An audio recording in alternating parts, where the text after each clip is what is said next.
50 জন যাত্রী নিয়ে ফেরিতে উঠতে গিয়ে পানিতে। এই ঘটনাটি দেখার পর সত্যি না আমি আর নিজেকে ঠিক রাখতে পারছি না যে এরকম ভাবে ঘটনা ঘটলো। এর পূর্বে বাংলাদেশে আমরা দেখেছিলাম যে একটি লঞ্চের সাথে আরেকটি লঞ্চের সংঘর্ষের ফলে একটি মানুষ কিভাবে, একটি মানুষ না কয়েকজন মানুষের কিভাবে প্রাণ চলে গেছিল। নিজের স্ত্রীকে বাঁচানোর জন্য সম্পূর্ণ ছেলেটি নিজের প্রাণ বিসর্জন দিয়েছিল।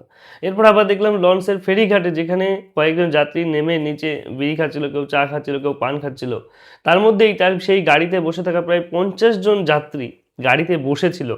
ছোট বাচ্চা থেকে বড়, মা, বোন, ছেলে, মেয়ে সবাই বসেছিল। সেই অবস্থায় সেই গাড়িটি কে চালালো এবং কে চালিয়ে সেটাকে নদীতে ডুবিয়ে দিল এবং নদীতে কয়েক মুহূর্তের মধ্যে ডুবে গেল। একজন বাবা সামনে দাঁড়িয়েছে, তার সন্তান সেই বাসে, তার স্ত্রী সেই বাসে। এমন একজন কয়েকজন মাত্র বেঁচেছে এবং বাকি সকলেই, এতগুলো মানুষ সব জলের তলায় তলিয়ে গেল। এর দায় কে নেবে? এতগুলো মানুষ! আমি ভেবে পারছি না, আমি তো কালকে ফোন দেখা হয়নি আর সময় পাইনি।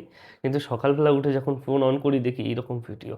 সত্যি দেখে গা শিউরে উঠছে যে এরকমভাবে মানুষের মৃত্যু হতে পারে। কতটা অনিশ্চিত মানুষের জীবন। এখন আর কিচ্ছু বলার নেই। এখন তারা ঈশ্বরের কাছে যাবে, এখন কিচ্ছু বলার নেই। ছোট বাচ্চাটি বেরিয়ে কান্না করছে তার মায়ের জন্য। তার মা নাকি তাকে ঠেলে বার করে দিয়েছে, "বাবা তুই উপরে চলে যা।" এই হচ্ছে অবস্থা। একজন মা তার শেষ পর্যন্ত লড়াই করেছে। মা নিজে মৃত্যুবরণ করেছে কিন্তু সন্তানকে দেয়নি। "সন্তান তুমি উপরে উঠে যা।" এরকম কত ঘটনা দেখব। আশেপাশে মানুষরা ভিডিও করতে ব্যস্ত। অবশ্য ওই জায়গায় নদীর গভীরতাটা অনেক। এই কারণে হয়তো কেউ জীবনের স মায়া ত্যাগ করে নদীতে লাফ দিতে পারেনি। যদি দড়ি বা লাইফ জ্যাকেট থাকতো তারা সেগুলো পরেও হয়তো লাফ দিতে পারত। সেরকম কোনো ব্যবস্থাপনাও সেখানে নেই। সবাই দাঁড়িয়ে, দাঁড়িয়ে ভিডিও করছে, কেউ কান্না করছে। সত্যি অবাক করা কাণ্ড। এরকম ঘটনা ঘটে চলেছে। মৃত্যু যে কত অনিশ্চিত তা জেনেও আমরা অহংকার, আমরা এর সাথে ঝগড়া, এর সাথে সমস্ত কিছু করেই চলেছি। তো বাংলাদেশে এই ঘটনাগুলো আমাদের প্রমাণ করে যে মৃত্যু কত অনিশ্চিত, কত কাছে। কোন মুহূর্তে কার মৃত্যু হতে পারে কেউ জানে না।